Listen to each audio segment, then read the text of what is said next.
Eu fiz questão de mostrar a diversidade. Assim, nós temos ali descendentes de escravos, tem muitos compositores negros, mulatos, tem imigrantes italianos,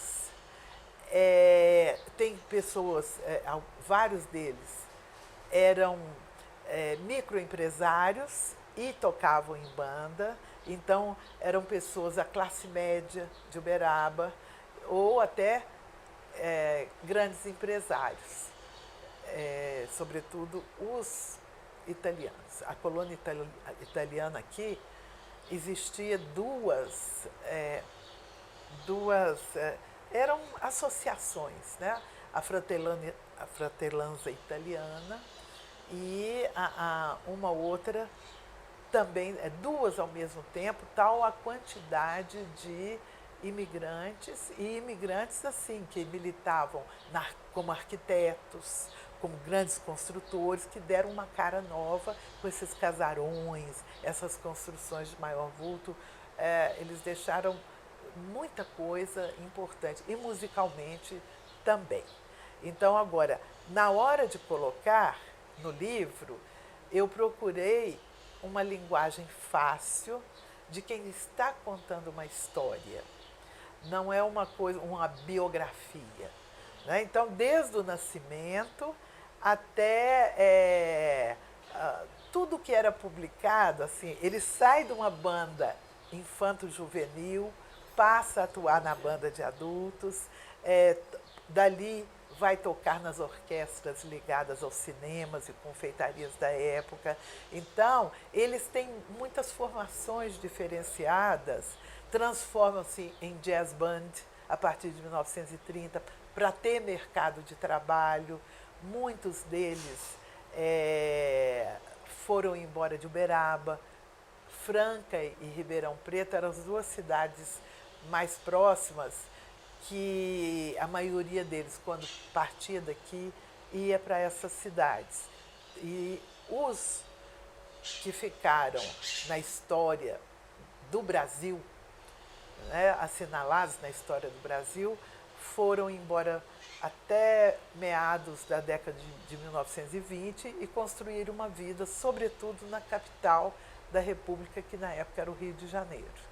Então, os que, por amor a Uberaba, se recusaram a sair, foram os mais prejudicados, porque o filho da terra é o mais esquecido pela descendência, E a gente vê isso. Mas, assim, ali eu coloco a produção musical, que deu um trabalho muito grande de ir pensando das retretas que eram publicadas nos jornais.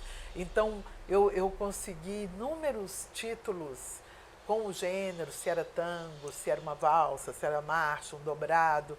Então, houve um incremento na produção musical que já se conhecia, embora não tivesse a partitura em mãos. Mas sabe-se que ela existiu, que ela foi tocada, quando foi tocada, qual foi a orquestra que executou, a data. Então, houve, nesse ponto, um crescimento muito grande do que já se conhecia da produção dos compositores.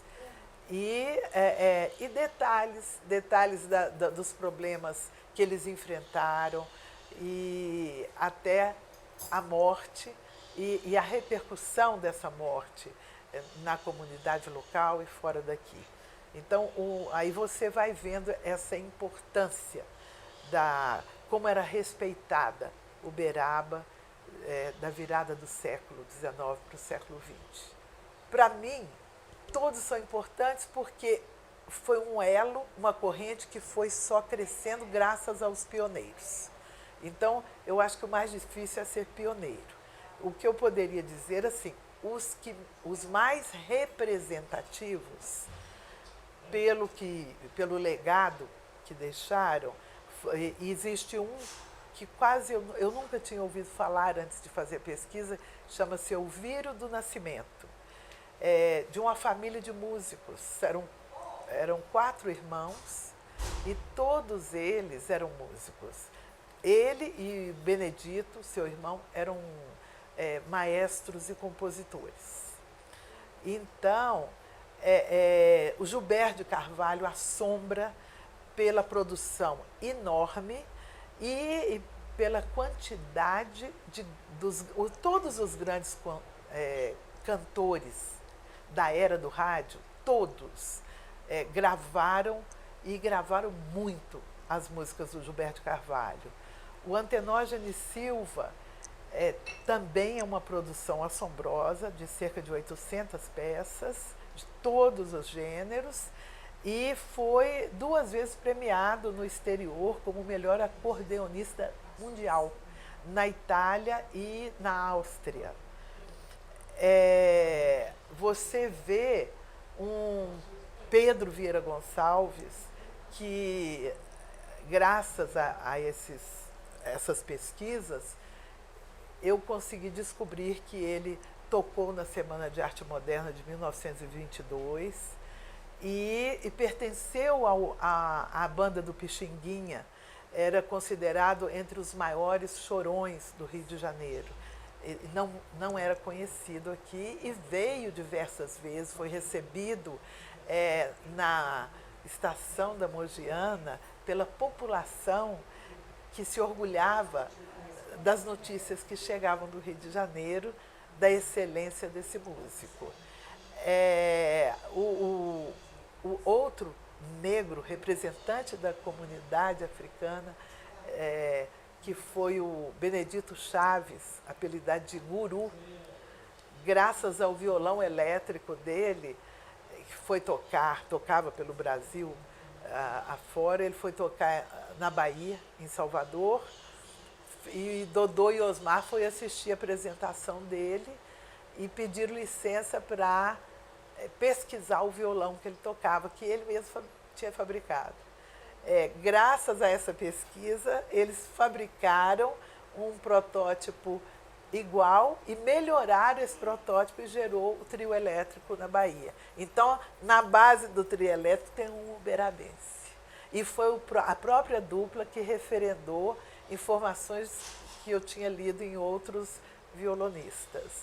Então, o Elviro do Nascimento, em 1925, foi para Belo Horizonte, foi o primeiro maestro formado no Conservatório Mineiro de Música, tornou-se compositor e o primeiro uberabense também formado na capital mineira.